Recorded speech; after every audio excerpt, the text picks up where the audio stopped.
और आज सारे राज्य की अधिकतम विधानसभाएं पेपरलेस हो चुकी है।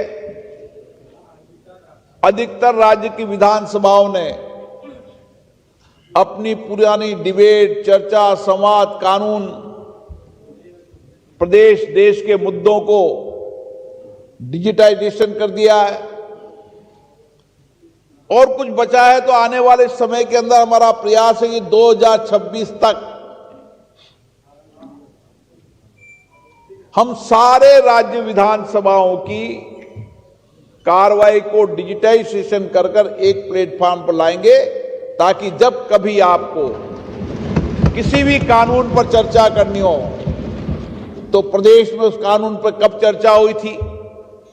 संसद में कब उस कानूनों पर चर्चा हुई थी,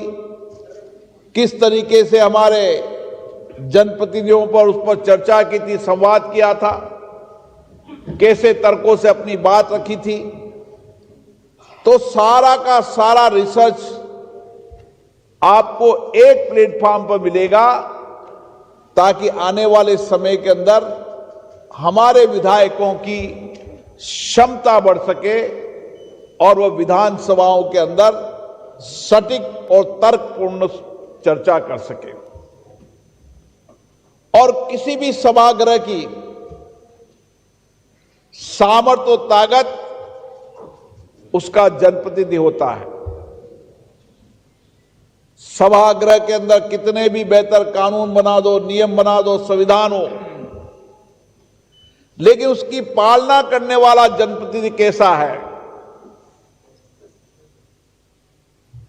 उस सभागृह का नेतृत्व करने वाला जनप्रतिनिधि कैसा है, उस पे उस सभागृह की मर्यादा टिकी रहती है। आज जो हम देख रहे हैं, हम सबके लिए चिंता का विषय रहता है कि सभागृह की मर्यादा गिर रही है, प्रतिष्ठा गिर रही है, और इसके लिए हम लगातार चर्चा करते रहते हैं। हम लगातार राजनीतिक दलों से विचार विमर्श करते रहते हैं कि ये सभासद, ये सभागृह में जितनी मर्यादा होगी, ये सभागृह चर्चा के लिए, संवाद के लिए, सहमति असहमति के लिए, जनता की भावना अपेक्षाओं के अभिव्यक्ति के लिए, शासन और प्रशासन की जवाबदेही पारदर्शिता के लिए, और जितनी सभागृह की मर्यादा रहेगी और जितना सशक्त विधायक रहेगा, उतनी शासन में पारदर्शिता रहेगी, कार्यपालिका पर नियंत्रण रहेगा, और हम ऐसे शासन की कल्पना करेंगे जिसके लिए जनता ने हमको चुनकर भेजा है,